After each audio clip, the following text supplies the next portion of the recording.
Shalom saudara-saudaraku yang terkasih di dalam nama Tuhan Yesus. Senang sekali untuk pagi ini saya bisa menjumpai saudara di dalam tayangan video singkat ini.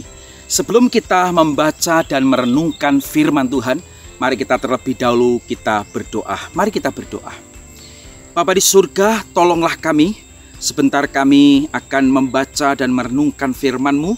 Tuhan memberkati supaya kami juga boleh mengerti, memahami firman-Mu, dan firman-Mu akan menguatkan kami, meneguhkan iman kami, dan memberikan kekuatan yang baru untuk kami menjalani hari-hari kami ke depan. Terima kasih Tuhan, dalam nama Yesus kami berdoa. Amin. Saudara, kita akan melanjutkan pembahasan kita dengan satu tema berjalan bersama Tuhan.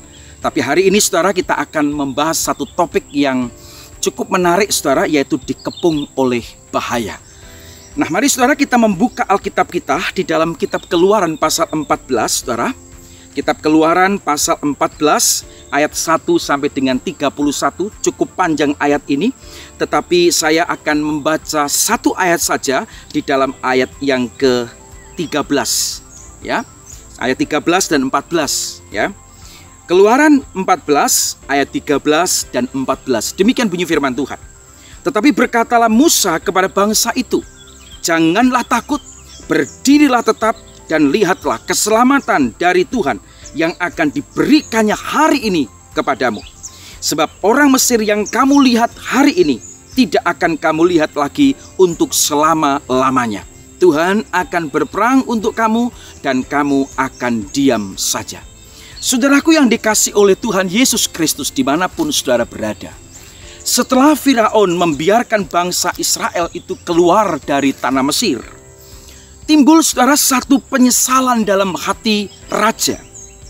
Mengapa kami atau saya harus mengizinkan bangsa Israel keluar dari tanah Mesir? Maka saudara, Raja Mesir segera menyusun satu rencana, satu strategi untuk mengejar bangsa Israel. Maka saudara, Alkitab mencatat bahwa raja segera memasang kereta perangnya dengan pasukannya. Tidak tanggung-tanggung saudara, pasukan yang dipersiapkan oleh Raja Firaun. Ia membawa 600 kereta perang dengan lengkap perwiranya yang terpilih saudara, dan pasukannya yang besar dengan persenjataan yang lengkap. Lalu saudara, bangsa Israel saat itu mereka sedang diam dan sedang berkemah di tepi laut dekat Pi Hahirot di depan Baal Zephon.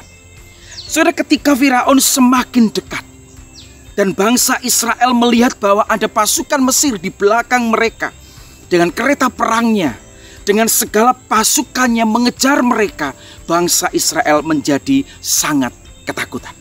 Saudara, mereka berseru-seru kepada Tuhan. Dan mereka berkata kepada Musa dengan nada marah. Saudara membaca Alkitab ayat 10 dan 12. Bagaimana bangsa Israel berkata kepada Musa, apakah karena tidak ada kuburan di Mesir, maka engkau membawa kami untuk mati di padang gurun ini?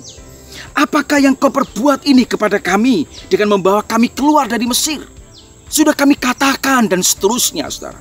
Saudara dikasih oleh Tuhan, bagi saya reaksi yang ditunjukkan oleh orang Israel kepada Musa adalah satu reaksi yang wajar. Saudara, mari kita coba sedikit berimajinasi, membayangkan bagaimana kondisi yang dihadapi oleh orang-orang Israel pada saat itu.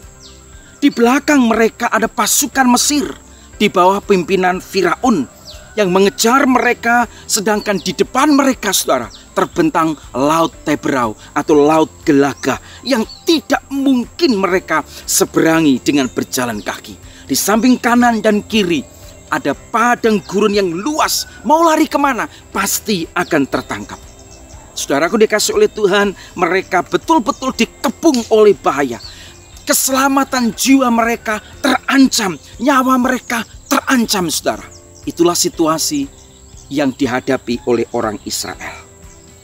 Kalau seandainya saudara dan saya ada saat itu dan berada di tengah-tengah rombongan bangsa Israel, mungkin kita juga akan bersikap seperti bangsa Israel. Ketakutan, marah, ngomel, menyesal telah mengikuti ajakan Musa untuk meninggalkan Mesir. Bagi mereka, saudara, menderita dan hidup di dalam tertekanan perbudakan di Mesir jauh lebih baik dibandingkan mereka harus menempuh perjalanan yang penuh dengan bahaya dan mati di padang gurun. Saudaraku yang dikasihi oleh Tuhan, dalam situasi yang bahaya seperti itu, Musa seorang pemimpin yang luar biasa. Musa tidak ikut hanyut di dalam ketakutan yang dialami oleh orang-orang yang dia pimpin.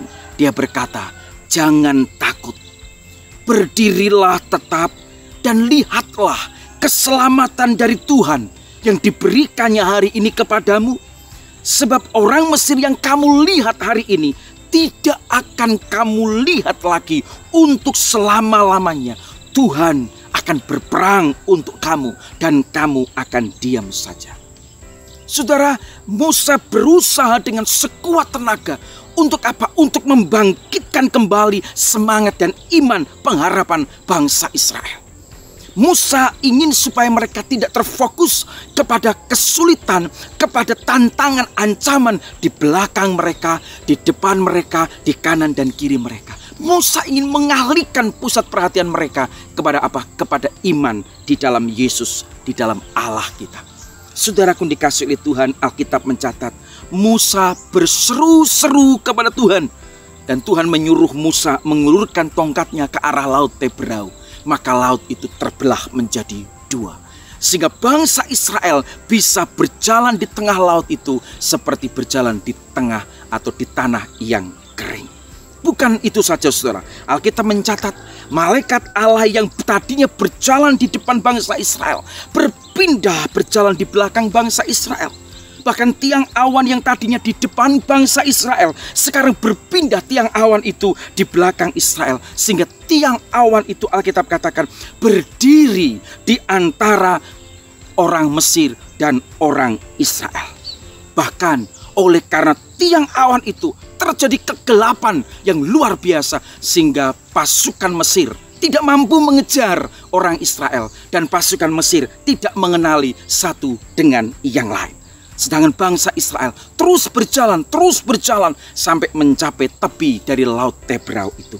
Saudaraku yang dikasihi oleh Tuhan, pelajaran apa yang bisa kita ambil dari bagian ini? Mungkin saat ini ada di antara kita yang sedang di dalam kondisi dan situasi dikepung oleh bahaya. Apakah itu berupa pergumulan, kesulitan hidup yang tiada kunjung berakhir? Apakah itu berupa masalah yang selalu melilit hidup keluarga kita? Apakah itu berupa sakit penyakit yang tidak kunjung sembuh dan lain sebagainya?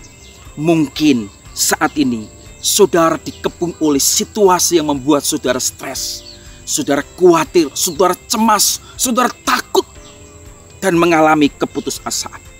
Bahkan mungkin kita juga merasakan kita sekarang ini sedang dikepung oleh virus corona. Sehingga membuat saudara dan saya tidak bisa bergerak sebebas sebelum virus corona ada. Kita dikepung oleh bahaya, kita dikepung oleh kematian ancaman dari virus corona ini. Tetapi firman Tuhan hari ini berkata kepada kita, Tuhan yang melindungi, menjaga, memimpin orang Israel. Dia Tuhan yang tidak membiarkan umat pilihannya. Tuhan Allah yang menolong Israel. Tuhan Allah yang melindungi Israel, menyelamatkan Israel, berperang untuk Israel. Allah yang tidak pernah meninggalkan umatnya. Allah yang menolong umatnya. Allah yang memperhatikan umatnya. Allah yang menyelamatkan, melindungi dan berperang untuk Israel. Dia juga adalah Allah yang tidak pernah membiarkan saudara dan saya. Dia Allah yang selalu akan menyelamatkan, menolong saudara dan saya. Dia tidak pernah membiarkan saudara dan saya di dalam kondisi yang terpuruk. Dan dia akan siap menolong, berperang untuk saudara dan saya. Biarlah firman Tuhan hari ini akan terus menguatkan kita, saudara. Walaupun kita dikepung oleh bahaya, ingatlah selalu penyertaan Tuhan, kasih Tuhan tidak pernah meninggalkan kehidupan saudara dan kehidupan saya. Tuhan Yesus memberkati. Mari kita berdoa. Tuhan Yesus, berkatilah kami, beri kekuatan buat kami untuk menjalani hari-hari kami di depan. Sekalipun kami dikepung oleh berbagai macam tantangan, dikepung oleh bahaya sekalipun, Tuhan, kami percaya Tuhan selalu dan tetap ada bersama dengan kami. Berkati seluruh jemaat Tuhan, teman-teman dimanapun berada yang mendengar firman-Mu hari ini, Engkau akan berkati sertai kehidupan mereka. Terpujilah nama-Mu, di dalam nama Yesus kami berdoa. Amin. Selamat beraktivitas, Tuhan Yesus memberkati. Amin.